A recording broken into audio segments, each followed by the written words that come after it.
Today, we're talking about social media marketing and giving you 2 big outcomes so you know exactly how to execute.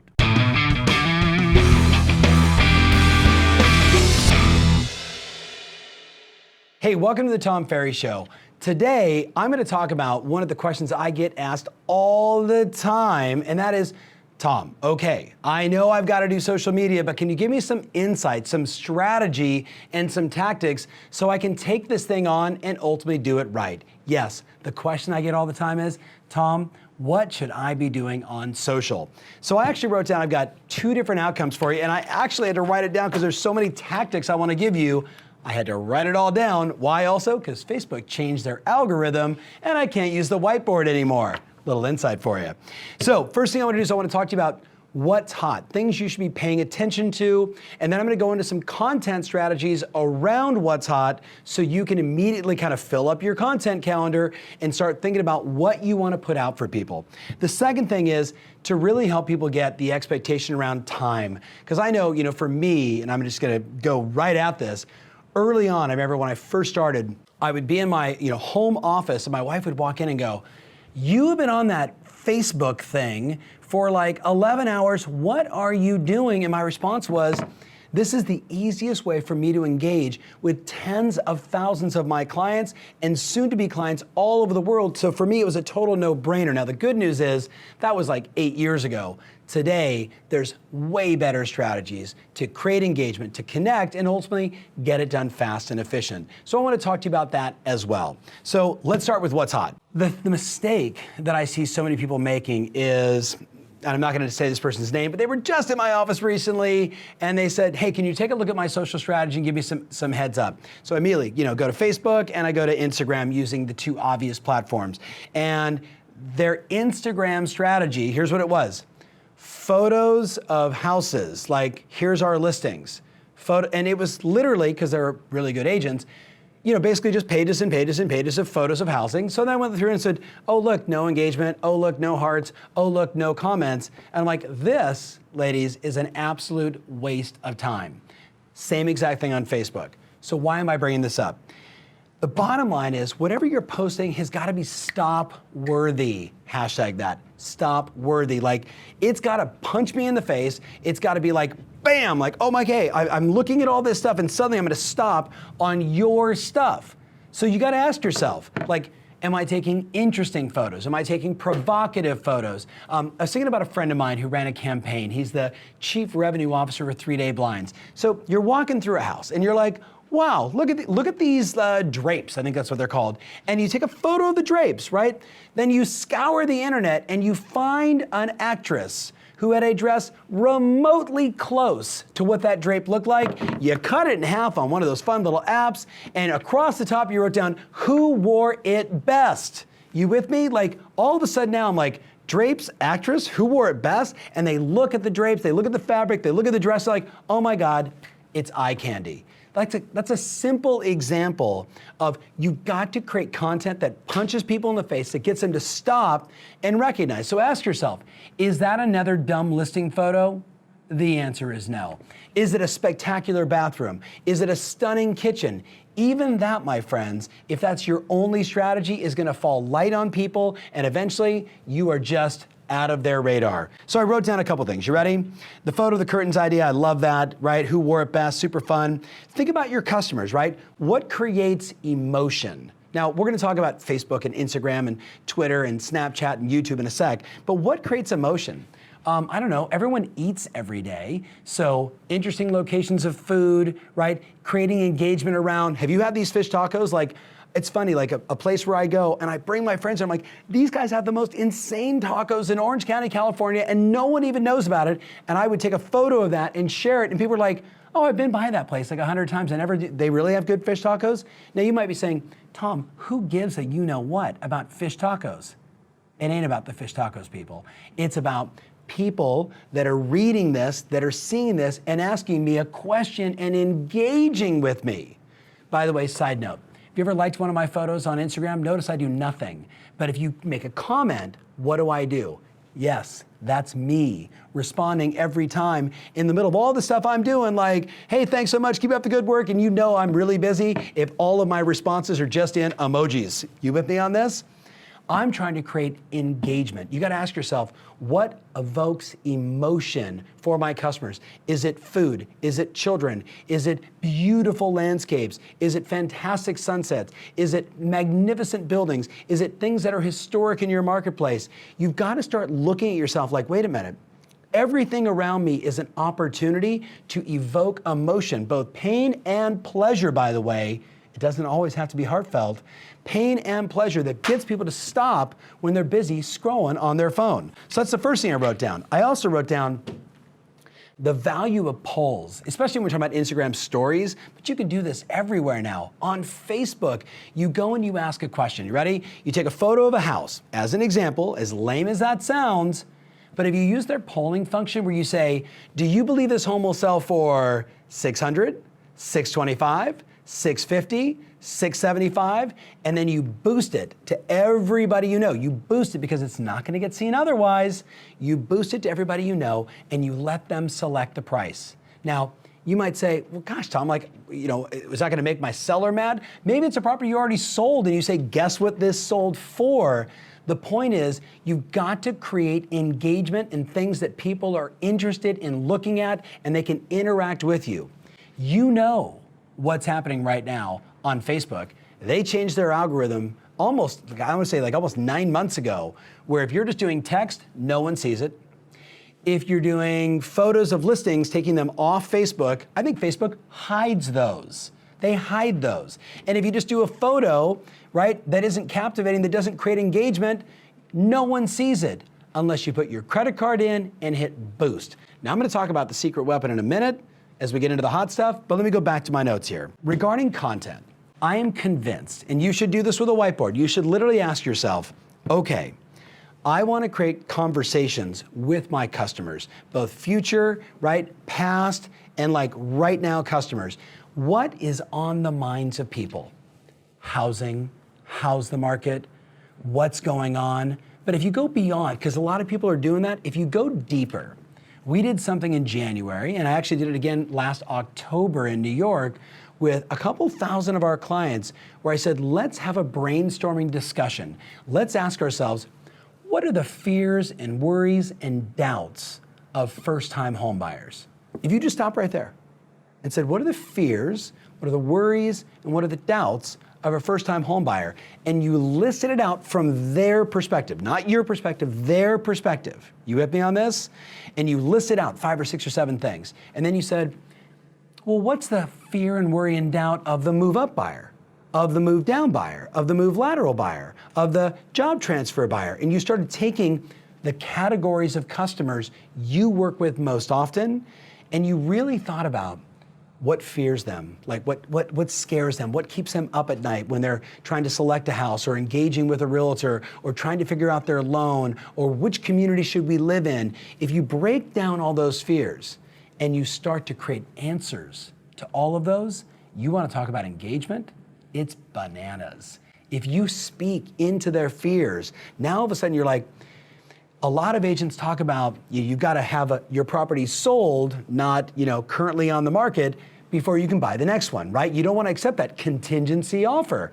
Boy, could you imagine if you had one of your buyers, right, who happened to be one of your sellers also, who was on the market, right, trying to sell, and it wasn't sold, but they were writing an offer on another property, that you were able to get the deal done, and you spoke to that, where maybe even the client said, we didn't know what to do. We had talked to other agents. They said we had to be closed with the money ready to go in order to get the next deal, or no agent in their right mind would accept the offer. And then boom, it flashes to you talking about how you're able to navigate it because of your agent relationships.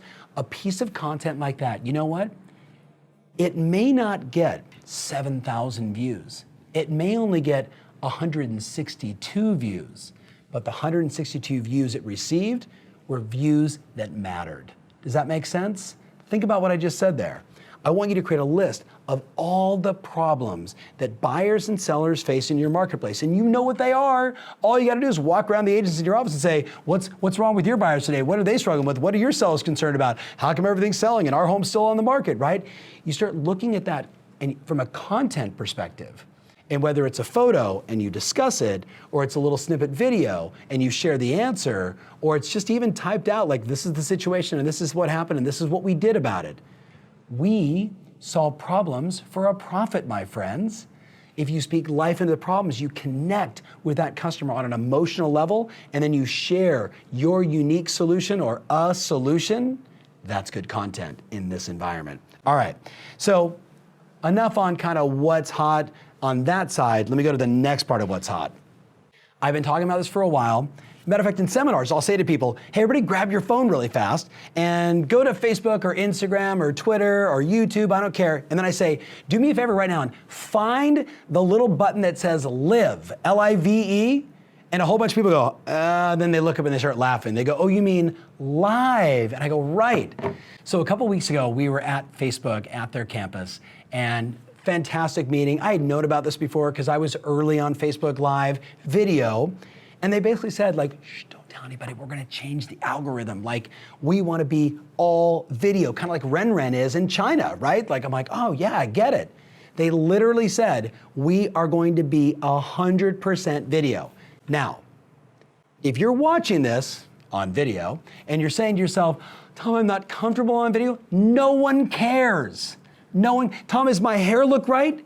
Your friends know what you look like. It's okay. I actually did a post a couple of weeks ago. You should go back on my Instagram where I said, listen to me. You gotta be true to your brand. You gotta be comfortable with who you are. Not everybody's gonna like you. Who cares? But the ones that like you, because you're solving problems and you're doing it in your way, they're gonna love you and they're gonna refer you business and they're gonna choose you as your agent. So the single hottest thing that's live right now, or hot, I should say right now, is live on Facebook, live on Instagram, live on YouTube, live on Twitter, live on Snapchat. And I would say, side note, what's equally hot is stories. Stories. Now, let me give you a little heads up. I was talking to a client a couple weeks ago about this. He's like, so I'm watching you do like, 15, 18 posts every day on stories. I'm gonna get to the time management side of this in a minute. And he's like, why are you doing that? I said, well, primarily because Facebook told me the more stuff you do, the higher up in the ranks you go. Like, that's the way it works. The more, the more. Does that make sense? So if you do your like one Insta story at 8 o'clock in the morning, hey, I'm at Starbucks, and that's the only thing you do, and somebody clicks on it, they go, wow, that person went to Starbucks for the day, out of sight, out of mind.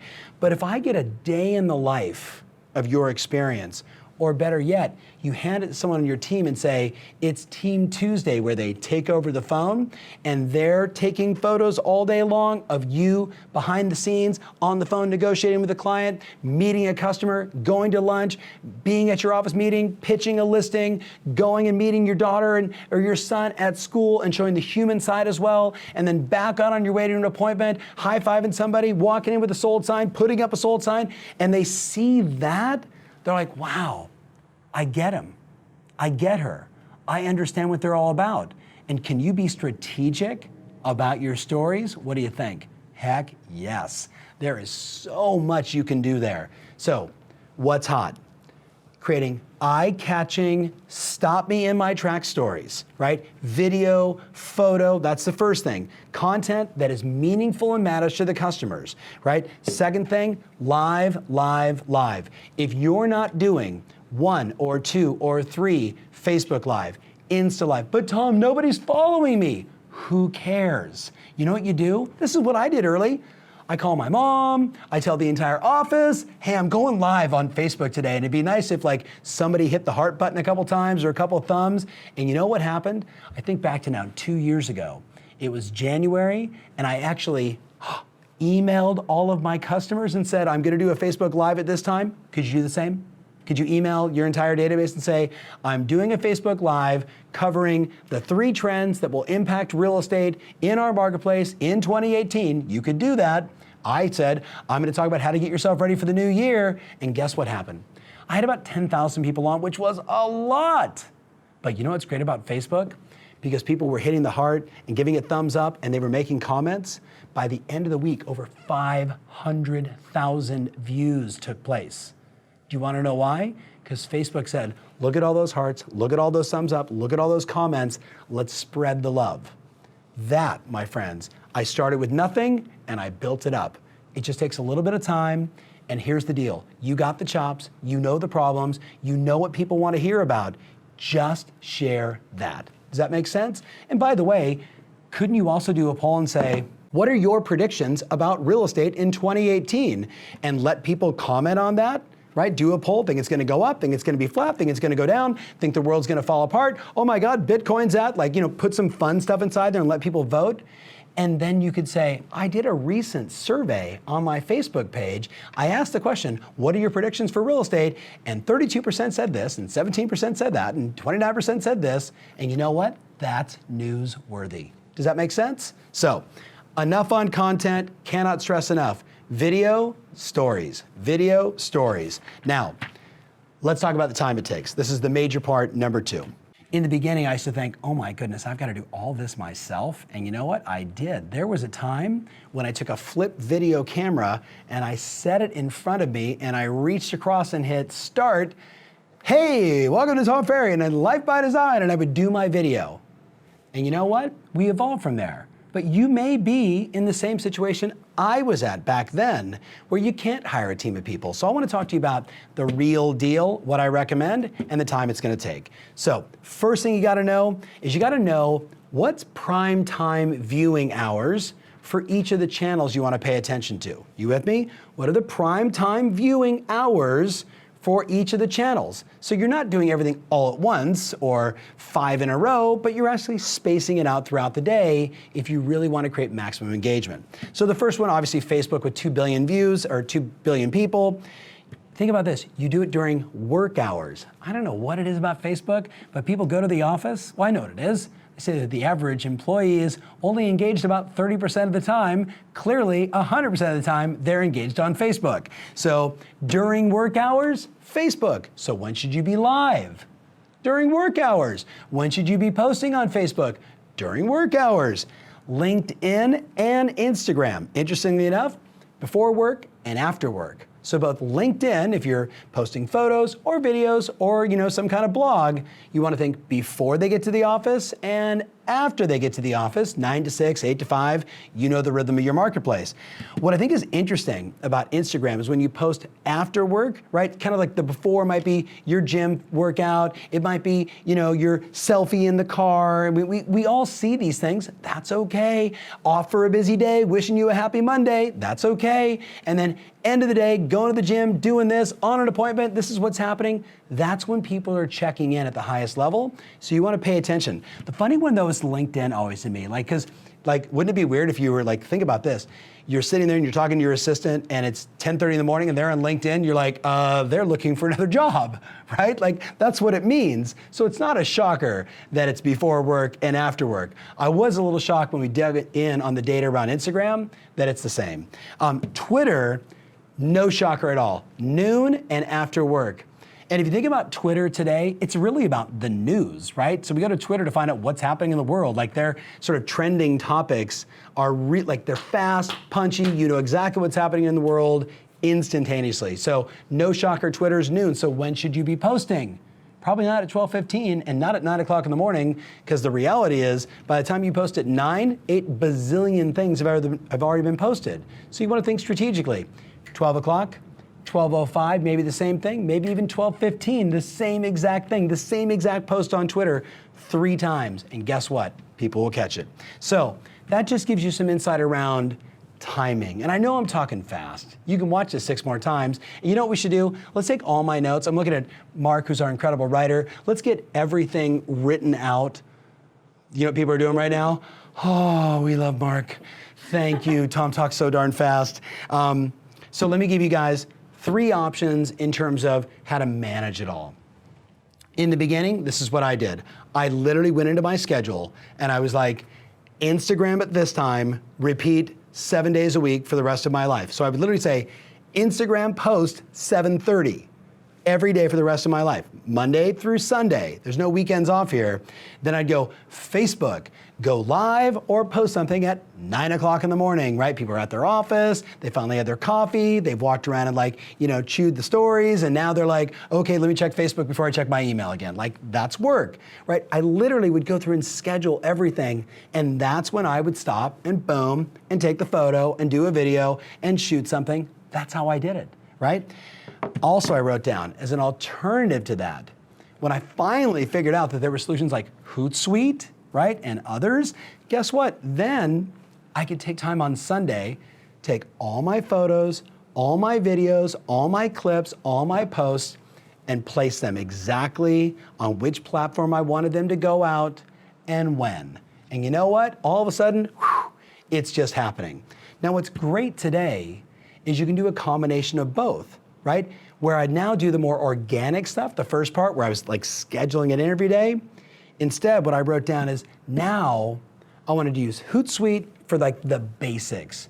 And then all those additional times is when I'm thinking live and I'm thinking stories. Does that make sense? I'd be really curious in the comments how many of you are already using Hootsuite, right, as a simple way to organize your social calendar. And I'd be curious in the comments below, how many of you, by the way, are doing everything on your own versus the last option. Option 3 is you hire someone that basically does this for you. It's been fun to ask clients all the time, like, hey, do you have somebody that helps you out with social media? So let me give you a heads up. Somebody that's good at creating brochures and designing direct mail, generally speaking, is horrible at social media. And somebody that's really good at social and font and pretty and the right text and everything else is horrible at direct mail. So if you're thinking that one person you have is gonna do both, guess what's gonna happen? They're gonna fail at both of them, which means they're failing at your brand. So yes, you might wanna be thinking, finding a part-time person that just handles your social calendar. Caveat, not all the comments and engagements, that's on you. And before you say, wait a minute, you mean I gotta respond to all these people? Are you kidding me? That's what we want to be doing. We want to be engaging with people and having conversations and moving them from online to offline. You with me on this? Hey, this is really great. We should talk more about it. You want to see this house? If I told you the number of people that I follow today, and I'm not gonna say some of your names, that post a beautiful photo with a great listing, and people go on there and say, this house is amazing, how much is it? And crickets, no response. That's the cardinal sin. Are we on the same page? So again, options. You do it yourself, you put it in your calendar, 7 days a week, each one of the platforms, you know exactly when, you're running through your day, you stop, ding, your calendar goes off, do an Insta, boom. Did I just say Insta? You do an Instagram photo, right? You do a YouTube something, like that's okay. Or you create all your content, you put it in Hootsuite, and you kind of set it and forget it, right? That works as well for the primary stuff, not the live stuff and not your stories. And of course, you can always have somebody that you hire or you outsource that becomes your social person in the office. And make no bones, in the environment we're in today, where brand matters and we're all looking for ways to separate ourselves from the competition, to rise above everybody else and become the obvious choice, that, my friends, is a wise investment. All right. Kind of a couple of just thoughts as I wrap up. I know there's a lot of ground covered, and Mark, I think the blog on tomferry.com, if you're my friends on YouTube, I love you. Thank you for subscribing and being a part of that, but you gotta jump back over to tomferry.com because that's where the blog's gonna be, so I don't wanna see comments saying, where is the thing he's talking about? It's not on YouTube, it's at tomferry.com. All right, a couple things. Weekends are super hot.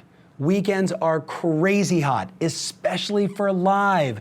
Make no bones, Saturday morning, Saturday afternoon, Sunday morning, Sunday afternoons. This is some of my best times that when I'm out doing a Facebook Live, and by the way, sometimes it's not in a suit, like I'm in a hat, I have sunglasses on, I'm in the back of a car, I'm walking down the street, and I just have this thought that I wanna share, and you know what? People eat it up.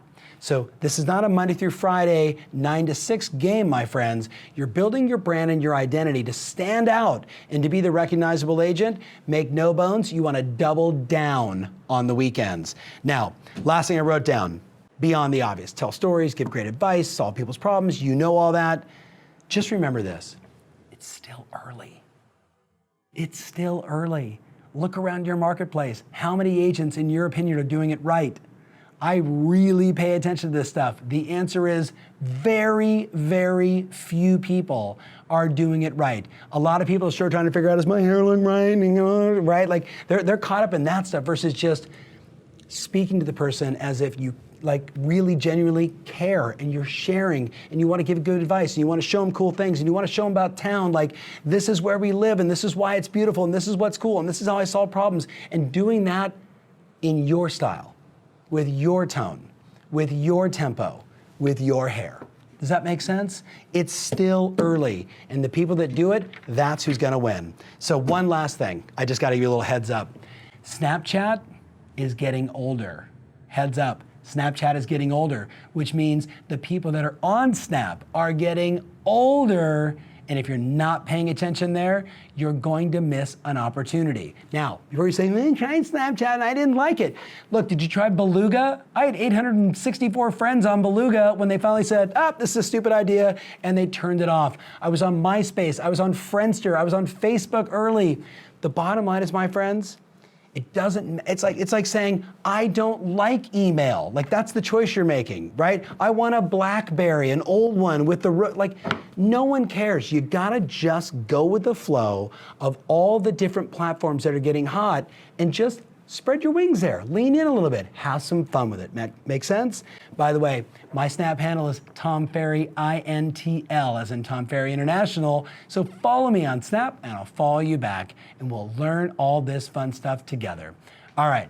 A lot of ground covered. Read the blog. Can't wait to see the comments. I love you. Thank you so much for watching. If you share this with your social friends, your social strategists, people not inside the real estate business that are just rock stars, big shout out to Richard Farley Jr.'s dad, who has been watching this all the time. I love you. I can't wait to see what your son says to me the next time I see him in the gym. Thanks so much for watching, guys. Remember, always your strategy matters, and now more than ever, your social brand, that's what rules. Hey, you're the kind of person like me who's always looking for great stuff, new ideas, innovation, and ways to improve my life and my business. Check out the link below at tomferry.com/agent-tools, because I've got lots of great stuff for you there.